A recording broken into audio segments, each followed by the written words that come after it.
The Evergreen Media Network Studio, powered by Scott Tree Services.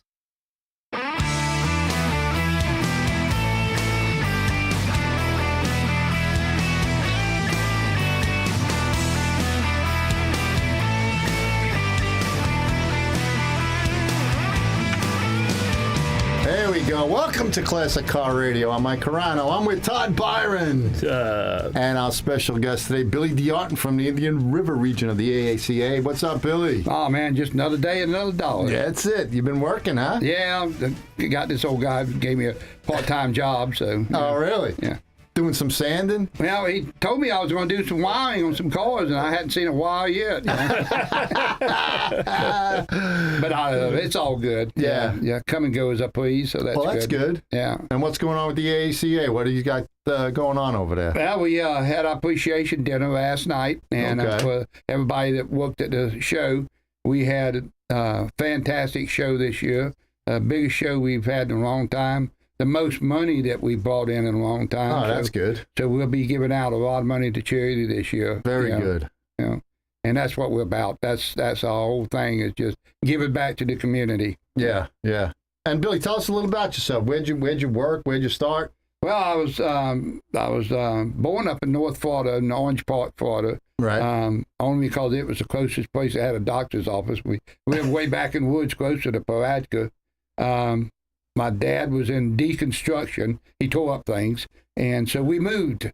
My mom said, you always know which way, if we was going to stay another week or going to leave, is by which way he pulled in. If he pulled in, we'd stay another week. If he backed in, we'd hook a trailer up, going to another job for Monday morning. That was it, huh? Yeah. And we finally settled in Fort Pierce in about 1959, somewhere around there. Right. And I've been there ever since. Wow. Nice. Yeah. And where'd you get the love for cars from?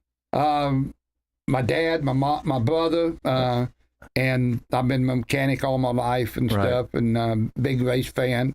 Used to mess with stock cars a little bit as a mechanic. Sold parts, had a parts truck, sold parts for another guy, and just always loved them. Yeah. Used to go to NASCAR, all the NASCAR races I could get to, till they just priced me out, and it's not NASCAR no more. Todd was saying that, I don't know, a couple of shows ago. It's not really NASCAR anymore. No, it's Indy cars with bodies on them, basically. I mean, they still put on a decent show. I did go to Martinsville last year. I had never been up there, so I went there last year. Right. With a group of 4 guys, we went up there and had a ball, gone a week. Supposed to be gone 4 days. We ended up making a week out of it. Yeah. And just living life now. That's it. Todd, living a life. And you're helping our fellow co-host here out a little bit. Todd come up to me a couple weeks ago and asked me to help him out a little bit, and it helps me more than it helps him, probably. Gets me out the house. I tell everybody I've been a house bitch for the last couple of years. My wife don't agree with that everything, but Well, she should be happy. You bought her a car, right? What does she have? I bought her a 1939 Ford Alette. Nice. It's a 1939 Ford Standard. It's got a 350 Chevy motor, 700 R4 transmission, and a 10-bolt Chevy rear end in it. Right. And now I've got the motor out, getting it rebuilt, and we're planning on doing the cruising the coast in it this fall. Yeah. Okay, that should be fun. Yeah. It's a nice little car, and we've got a lot of issues I got to get straightened out, but I'm slowly but surely get them straightened out, and like have it, we'll go do it and cruising the coast. Yeah. Put some miles on it. Yeah. And your car is a 64? Yeah, 64 Chevelle. Is branded as SS. It really is not. It's actually a sports coupe, but it had this SSM ones on it when I bought it, and I'm too cheap to get them took off and have Todd fix the holes. So. Right. And last time Todd had the car, the hood fell off, right? No, it didn't fall off. It blew off. Little stupidity on my part. We went to a show here in Vero, and the ladies asked us to put the hood down, some glamour girls to take some shots. Right. And I was planning on putting it back up, so I put it down and then never put it back up, never put the hood pins in, took off, got about 35 miles an hour, and it just went poof, just right over the top of the car and hit the trunk. my wife started screaming because she's used to watching TV, see the hood blow up. It blows off, and then the car blows up. Right. But Todd took care of it for me and did me a great job, and I drive it like I sold it. That's it. Yeah, that's it. I've drove it to Key West twice already, and I get in and drive it where I want to go. And you have no problems going down to Key West, huh? Nope. No, I had one problem the first time we went down. The clutch arm peeled back on it, the Z-bar, but I got it. Me and Bill Maul took it apart, found a place to get it welded up, put it back together, and continued on. Continue rest on. That's great. You're talking about driving like you stole it. A good friend of ours, Steve Abbott. Yeah. Of Cool Cars up in Palm Bay, had a car parked outside his shop the other day, a 68 GTO, I think it was. Somebody jumped in and took off in it. Yep, that's what I heard. Yeah, and Did he leave the key in it? Yeah. What was happening? He was moving the cars around to bring them back in the shop, and I guess somebody was keeping an eye on him. And he jumped out of the car, put another car in the shop, and a guy just jumped in the car and took off. Wasn't running. Kidding. Yeah, he must have left the keys in the ignition or what. I don't know.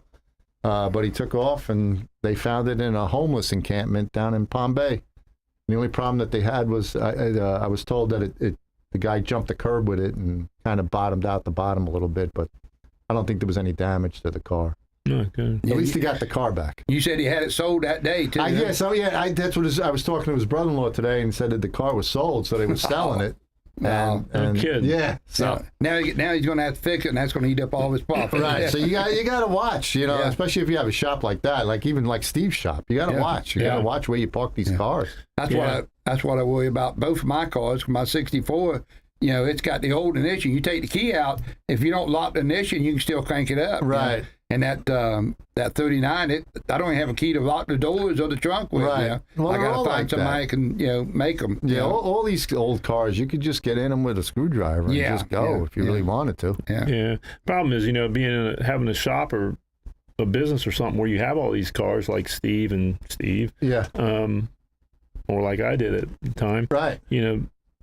To leave a car with a key in it out there, it's not good. It can only be for 2 minutes. All you got to get is somebody walking by and they see a key in the car. Yeah. And it's it's a crazy world we live in. And Steve's not in the greatest neighborhood where his car is, where his shop is up in Palm Bay off of Malabar and Babcock Street. But it's still, there's a lot of bad people over there. Yeah. So you just got to be careful. There's bad people everywhere. Yeah. As you see at the college campuses. Whatever the hell's going on there. Yeah. All right. Keith sent me. Keith's not here today. I guess he's trying to get his car going, and Steve's having some cat issues. I guess, right? Yep. So That's what I heard. Hopefully Steve will be all right with his cat. Hopefully things will turn out all right with that. Yep. We got a news story. Ford reports staggering loss on every electrical vehicle it sold. Good. That was in Hemmings.com. Ford Motor Company revealed this week that it lost more than $100,000 for every electric vehicle that it sold during the first quarter. They report a $1.3 billion loss amounting to $132,000 loss per electric vehicle during the first 3 months. CNN reports this. Oh, so CNN actually did something. They reported it's the first report that's true. Yeah, right? Americans don't want EVs as levels Biden's climate hysteria require. Businessman Andrew Puzder posted on X. Ford's EV Q1 losses soared to $1.3 billion, a ridiculous amount of money that they lost. All Ford's profits came from combustion engine vehicle sales. And it's just crazy, this electric vehicle stuff. It's just... It's stupid. It's a waste. When I left Todd's this afternoon, I looked at my mirror, and it was one of them electric trucks, and, that's the weirdest damn thing I ever seen in my life. The Tesla truck. Yeah, the Tesla truck. Yeah. It really looked like something from Back to the Future or something. Right. I mean, it's ugly. I mean, it's just stupid. They are completely hideous. I don't know why someone won't even drive that I wouldn't want to be seen in it. I just don't get it. I mean...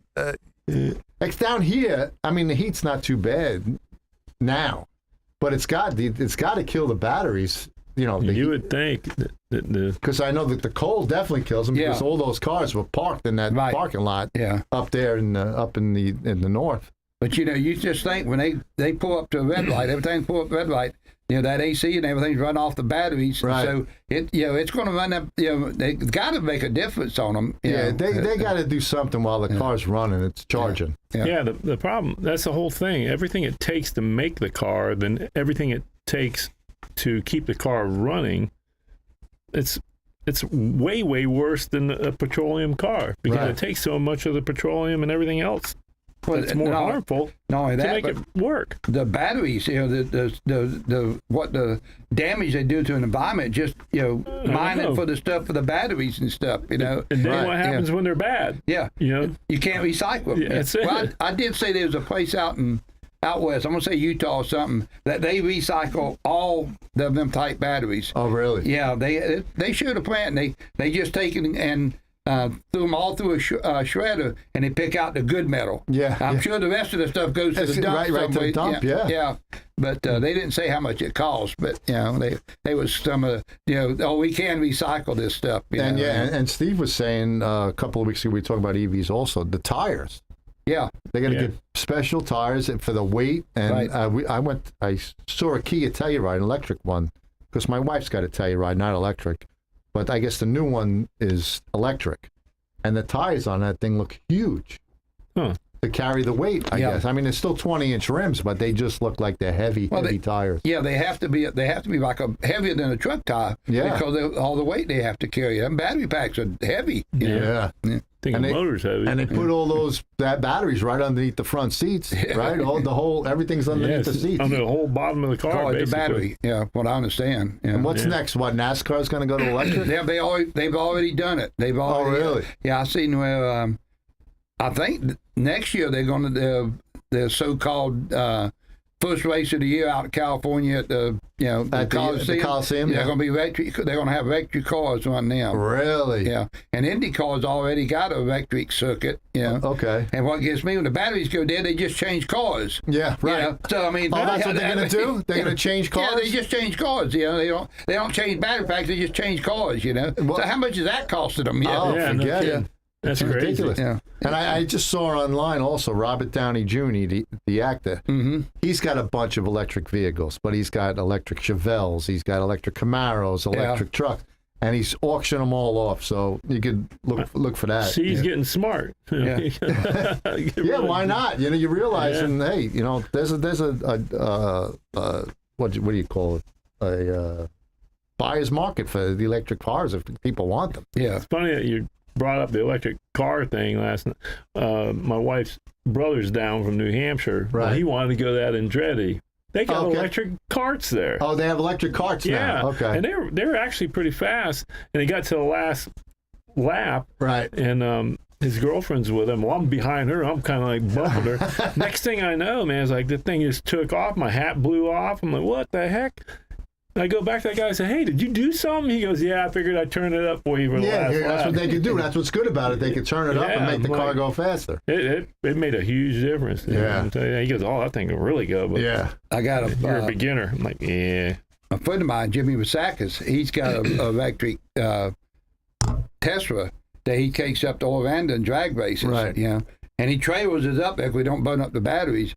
But it runs, I think he said it runs in the 8s. I believe it. I'm not sure on the speed, but it's real quick. But it's the same, same thing every time. Every time. He said it's perfect for bracket racing. Yeah, he said you get in there, you launch it, and you just mash the pedal, gas pedal, and you hold on. He says it shifts, it does everything. You run through, let it off. You come back.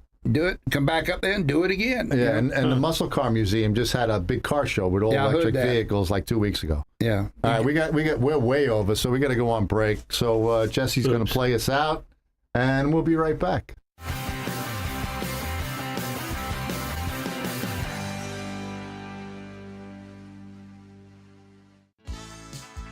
Offering 24/7 emergency services, Joe Scazzari Roof Services Consulting offers prompt handling of homeowners' insurance claims and has been serving the Treasure Coast for over 40 years.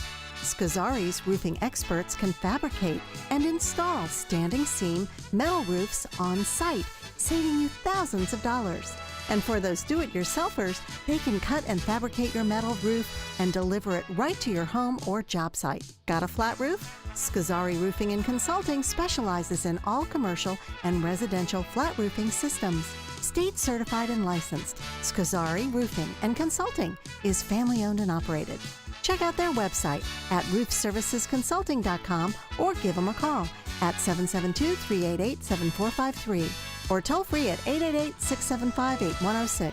Scazzari Roofing and Consulting Contractors. If you operate a small business, you need services like payroll, tax compliance, HR tools, and other resources. You need Complete Employee Solutions. Vero Beach has a team of professionals, including Anthony Sammons, Matt McCain, and Jennifer Comer, who saw the need for competent payroll, HR, and employee leasing services. Call Complete Employee Solutions at 772-978-7277 or visit their website at CompleteEmployeeSolutions.com. Enjoy Riverside Theater's Comedy Zone, where the comedy is wild, untamed, and downright hilarious. Come out this Friday and Saturday night at 6 and 8 p.m. for the Treasure Coast's best live stand-up comedy show, featuring nationally recognized comedians with cabaret-style seating and food and drink table service. Warning, you may laugh until it hurts. Kickstart your evening with live entertainment, food, and drinks at Live in the Loop. Buy tickets at riversidetheater.com and get ready for a night of non-stop laughs.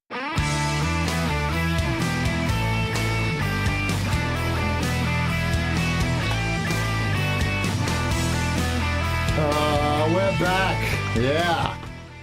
Very quiet in the studio today. Yeah. Steve's not here because he's very talkative. You can't keep Steve quiet when he's here. I know. Well, you And almost, Keith. you almost mute him when he's on the right. radio, because I never hear one out there. Yeah. And Keith, he never says anything. Yeah, Keith- right. So we got another. We talked about last week how they're still finding barn finds. Well, there's another one on Hemmings.com. There's a muscle car barn find video of a 71 Dodge Challenger convertible rescued from a 4-decade-long slumber. Okay. So 44 years it was in this guy's garage. It was hit in the back. They did a little work to it, but that's it. But otherwise, it was just sitting in there. They had stuff piled all over it. Keith thinks it looks staged. I don't know if Jesse could bring that up. It's in Hemmings.com, Jess. I'll try. All right. 71 Dodge Challenger convertible rescued from a 4-decade-long slumber. Wow.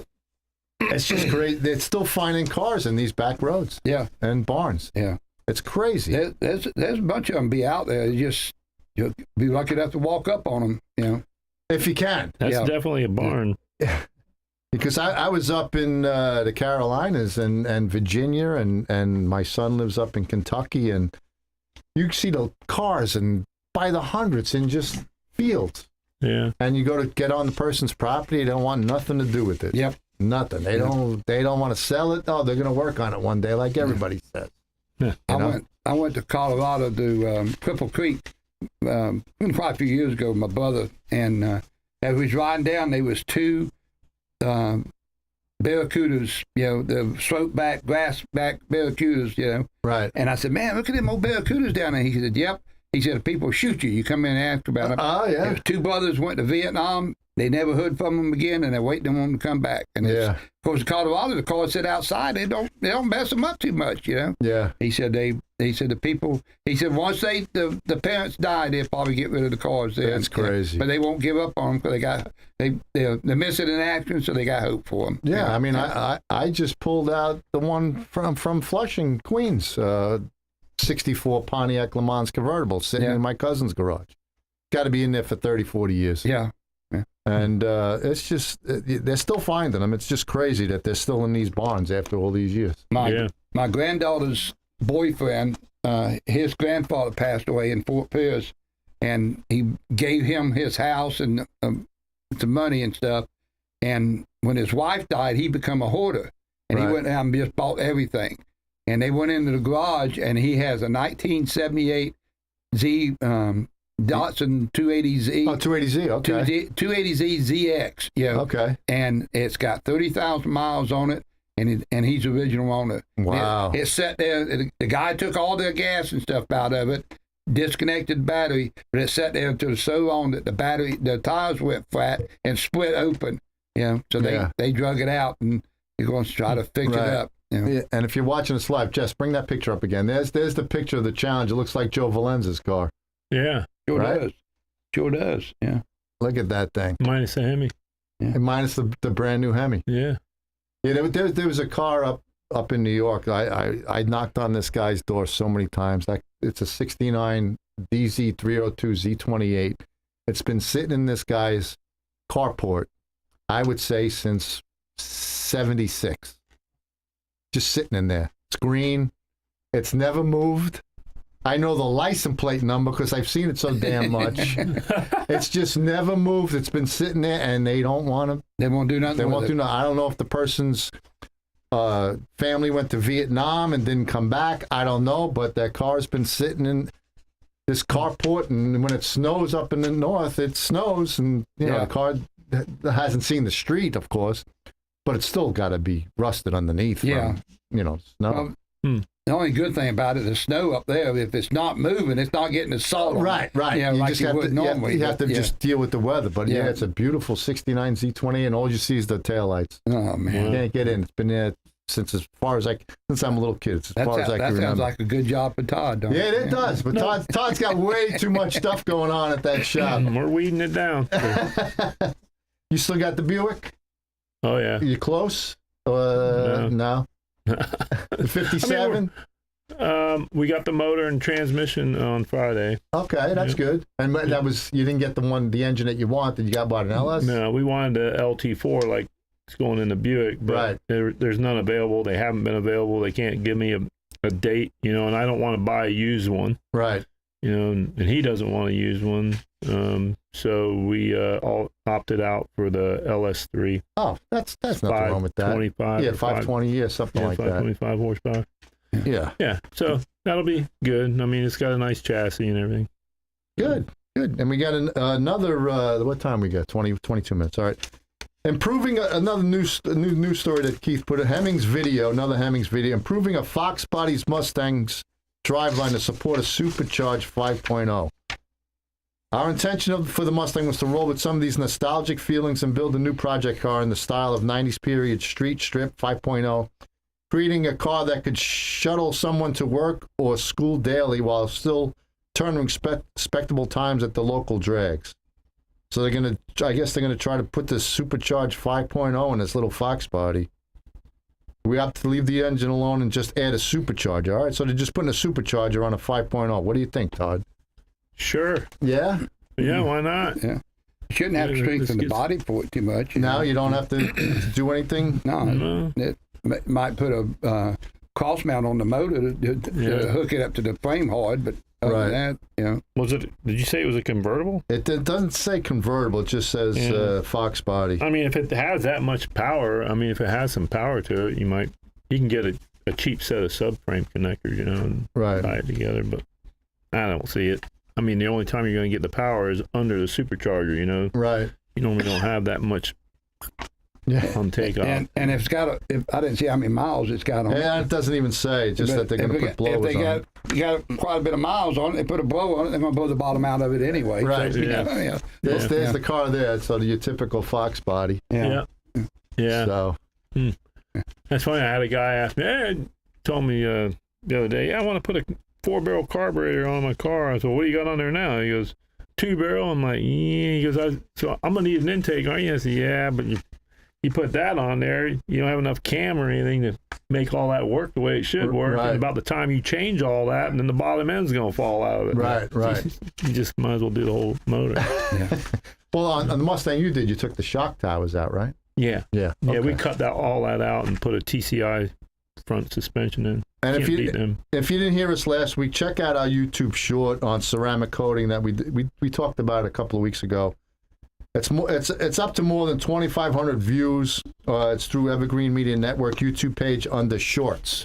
Right, Jess? Is that how it works? Yes, sir. All right, so we're going to take a long break, and when we come back, maybe we'll do some history and some tech talk, and we'll be right back.